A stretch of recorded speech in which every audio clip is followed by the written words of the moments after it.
Hello friends, max में education point में आपका फिर से बहुत बहुत स्वागत है। कैसे हैं आप लोग? आशा करते हैं कि आप लोगों की पढ़ाई बहुत अच्छे से चल रही होगी। जैसे कि आप लोगों के कमेंट के कारण हम लोगों ने आपको लगातार कंटिन्यू वीडियो क्लासेस देने की बात कही थी और उसमें हम प्रयास कर रहे हैं कि आपको लगातार क्लासेस मिलती रहें। देखिए, कल हम लोगों ने जो बीएससी फर्स्ट ईयर में सेकेंड पेपर थर्मोडायनेमिक्स स्टार्ट किए थे और लगभग उसमें 2 से 3 लेक्चर्स हो चुके हैं। तो आज हम लोग किस टॉपिक की ओर बात करेंगे, ये सबसे महत्वपूर्ण होता है। जितने भी हमारे स्टूडेंट्स हैं, जिन लोगों ने अभी पुरानी क्लासेस के जो लेक्चर्स हैं उनको नहीं देखा है, वो लोग डिस्क्रिप्शन में जा करके देखेंगे कि बीएससी फर्स्ट ईयर फिजिक्स के नाम से प्लेलिस्ट होगी और उसमें से वो वीडियो को देख सकते हैं और एक अच्छी नोट्स बना सकते हैं। साथ ही साथ जो और भी अन्य आप लोगों के दोस्त हैं, क्लासमेट हैं, उन्हें भी यह वीडियो शेयर किया जाए, वीडियो जो है उनको सेंड किया जाए ताकि वो भी लाभ उठा सकें। जितने भी स्टूडेंट्स अभी तक चैनल को सब्सक्राइब नहीं किए हैं, चैनल को सब्सक्राइब करके जुड़ जाइए, जिससे आने वाली सभी वीडियो का नोटिफिकेशन आपको मिलता रहे। देखिए, आज जैसा कि आप जान रहे हैं कि हम लोग second paper thermodynamics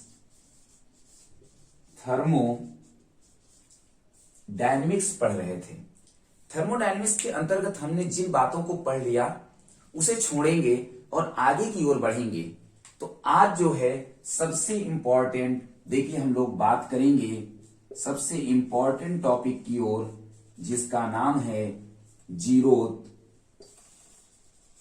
law of thermodynamics. Zeroth law of thermodynamics, जिसे और हम किस नाम से जानते हैं, ऊष्मागतिकी का नियम का शून्य नियम। ऊष्मागतिकी का शून्य नियम। देखिए, इसको जानना बहुत ही जरूरी है क्योंकि थर्मोडायनेमिक्स में सबसे बेसिक और सबसे जो पहला लॉ है वह जीरोथ लॉ ऑफ थर्मोडायनेमिक्स है। आपके मन में यह विचार आ रहा होगा कि यह जीरोथ लॉ ऑफ थर्मोडायनेमिक्स क्या होता है। तो अभी हम लोग बात करने वाले हैं इसके बारे में, लेकिन उससे पहले आपको एक टर्म के बारे में बता देना चाहते हैं जिसका नाम है इक्विलिब्रियम, जिसे हम साम्यावस्था के नाम से जानते हैं। अब ये इक्विलिब्रियम क्या होता है, साम्यावस्था क्या होता है, हम लोगों ने इसके पहले पढ़ा, इक्वेशन ऑफ स्टेट पढ़ा। हम लोगों ने इसके पहले वेरिएबल्स पढ़े, थर्मोडायनेमिक वेरिएबल्स पढ़े। तो थर्मोडायनेमिक्स वेरिएबल्स में आपने देखा कि हमने प्रेशर की बात की, टेम्परेचर की बात की, वॉल्यूम की बात की। तो जब ये जितने भी थर्मोडायनेमिक वेरिएबल्स हैं, इनमें से कोई भी एक वेरिएबल कांस्टेंट हो जाता है तो हम कहते हैं इक्विलिब्रियम की कंडीशन आ गई है। किसकी? इक्विलिब्रियम की कंडीशन आ गई है। जरूरी नहीं है कि इक्विलिब्रियम आपका टेम्परेचर, वॉल्यूम या प्रेशर में ही हो। जैसा कि आप जानते हैं कि मान लेते हैं, या देखिए, यह कोई एक टंकी बनी हुई है और दूसरी टंकी यह बनी हुई है। जैसा कि आप जानते हैं कि इस दोनों के हमने क्या किया है, एक लिक्विड से, पानी यानी वाटर से इसे फिल कर दिया है और इस टंकी को भी हमने क्या कर दिया है, फिल कर दिया है। किससे? वाटर से। आपको साम्यावस्था समझना है, साम्यावस्था, जिसे हम इक्विलिब्रियम के नाम से जानते हैं। देखिए, अगर आप इन दोनों टंकी के पानी को मान लीजिए यहां से पाइप लगा करके जोड़ते हैं और कुछ इस तरीके से आप पाइप से जुड़े हुए हैं, तो आप जानते हैं कि यहां पे क्या कंडीशन होगी। यहां पे इस टंकी का जो पानी है, इसका जो लेवल है, देखिए काफी ऊंचा है और इसका लेवल क्या है, काफी नीचे है। तो जैसे ही यह जो लिक्विड या द्रव भरा हुआ है, जब हम पाइप को ऑन कर देंगे तो यह पानी अधिक तल, ये तल अधिक है, अधिक तल से कम तल की ओर जाना शुरू कर देगा। और कब तक जाएगा? जब तक जो दोनों का तल, दोनों का लेवल बराबर ना हो जाए, अर्थात थोड़ी समय के बाद यह आपस में क्या हो जाएंगे, बराबर हो जाएंगे। तो हम क्या कहेंगे, the level of water of both tank are equilibrium with each other. दोनों का जो पानी है वह साम्य की स्थिति में आ गया है। तो हमें लगता है कि आपको साम्य अवस्था, इक्विलिब्रियम बात समझ में आ गई होगी। किसी भी प्रकार से यह हो सकता है, बराबर कंडीशन होनी चाहिए। अगर आप इक्विलिब्रियम को समझ चुके हैं तो अब आते हैं ऊष्मागतिकी के शून्य नियम पर, जीरोथ लॉ ऑफ थर्मोडायनेमिक्स पर। देखिए जीरोथ लॉ ऑफ थर्मोडायनेमिक्स क्या होता है, उसके लिए देखिए यहां पास हम एक चित्र बना रहे हैं, ध्यान से इसको देखिएगा। देखिए यह एक चित्र है, ठीक। इस चित्र को हमने क्या किया है, 3 पार्ट में डिवाइड किया है। ये है आपका ए, ये है बी, ठीक है। यह देखिए हमने इसको क्या कर दिया है, डिवाइड कर दिया, और ये है सी। आपके पास 3 सिस्टम है, पहले नंबर का नाम ए है, दूसरे नंबर का नाम बी है, तीसरे नंबर का नाम सी है। ध्यान से आप देखेंगे, यह जो सिस्टम ए है और यह सिस्टम बी है, इनके बीच में यह जो वॉल लगी है, इस वॉल को हम नाम देते हैं, या ये किस प्रकार की है, तो डायाथर्मिक वॉल है। कैसी है, डायाथर्मिक वॉल है।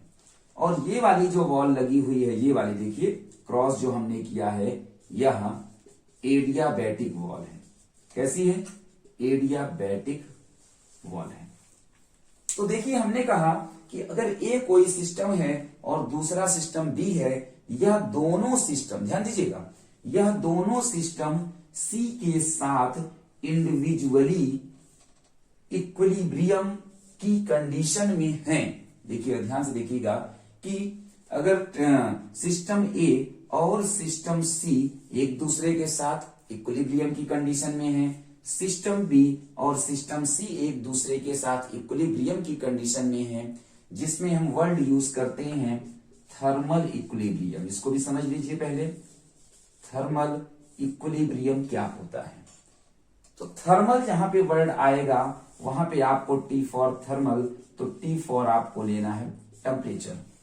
If the temperature of both system are same, then we can say that those systems are thermal equilibrium with each other। हम क्या लिखेंगे, if the temperature of any two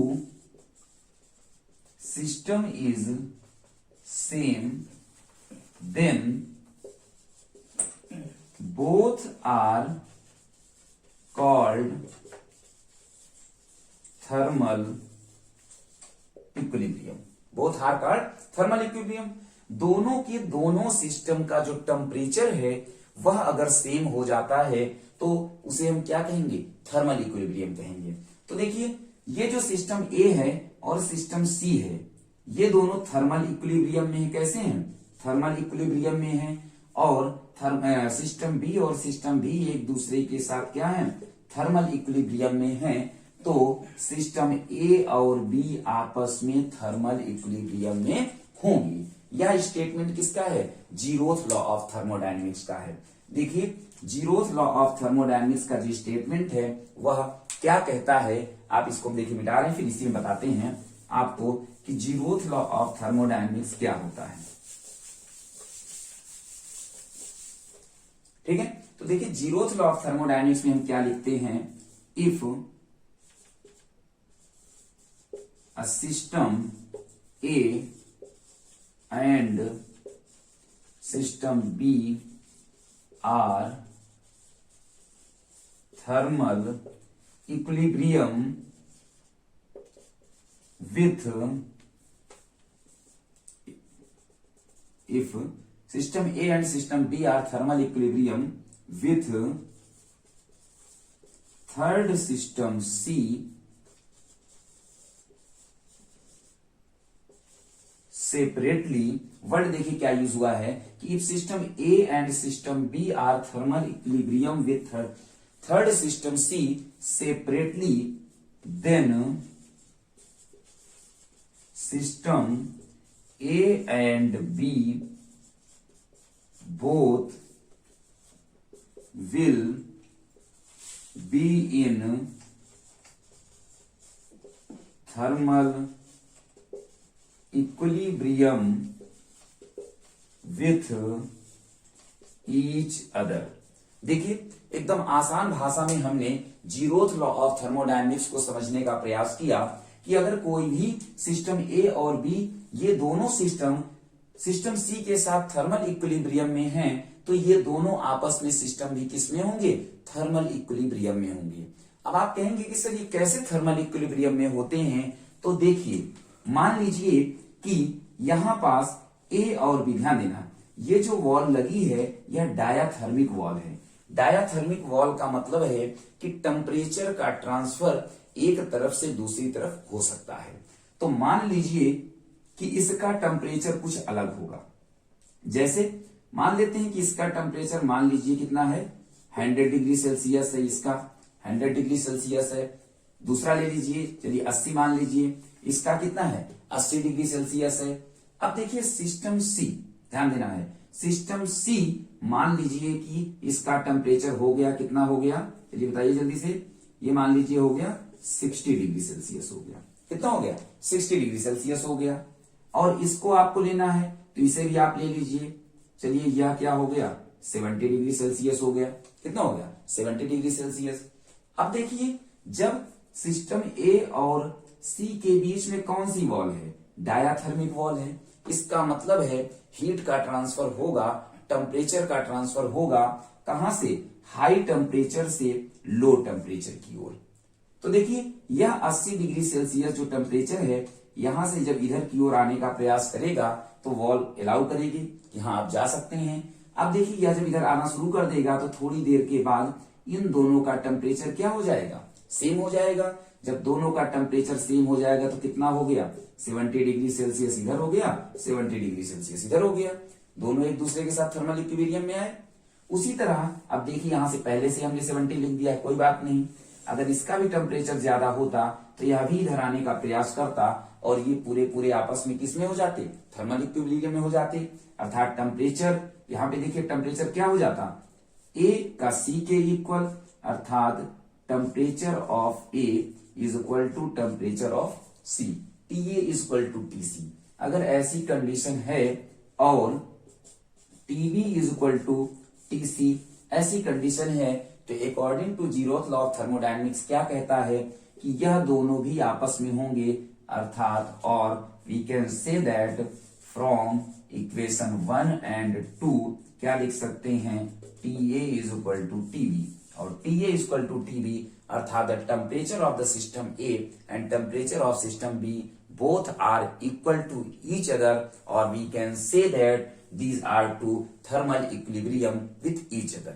यहाँ पे देखिए ये एडियाबैटिक वॉल का मतलब क्या है कि एडियाबैटिक वॉल एक ऐसी वॉल होती है जिससे हीट का ट्रांसफर बिल्कुल भी नहीं हो पाता, क्योंकि अगर हीट का ट्रांसफर पहले ही इधर होने लगेगा तो ये दोनों आपस में थर्मल इक्विलिब्रियम में नहीं होंगी। तो इस तरीके से देखिए जब आप इस पूरे कॉन्सेप्ट को चित्र के साथ और डिफिनेशन के साथ जीरोथ लॉ ऑफ थर्मोडायनेमिक्स को लिखते हैं तो आपको पूरे नंबर मिलते हैं। तो यह रहा आपका जीरोथ लॉ ऑफ थर्मोडायनेमिक्स का बहुत ही इंपॉर्टेंट क्लास। आपको कैसी लगी आप लोग कमेंट करके जरूर बताइए, उसी के द्वारा हम लोग आगे जो है अगली वीडियो अगली क्लासेस आपको प्रोवाइड करेंगे। तो आप लोग इसे अच्छे से नोट डाउन करके और अपने क्वेश्चंस को कमेंट पे जरूर लिखते रहिए। हम लोग मिलेंगे अगली वीडियो में अगली क्लास में, आपके लिए तब तक धन्यवाद। Subscribe now and press the bell icon. Never miss an update.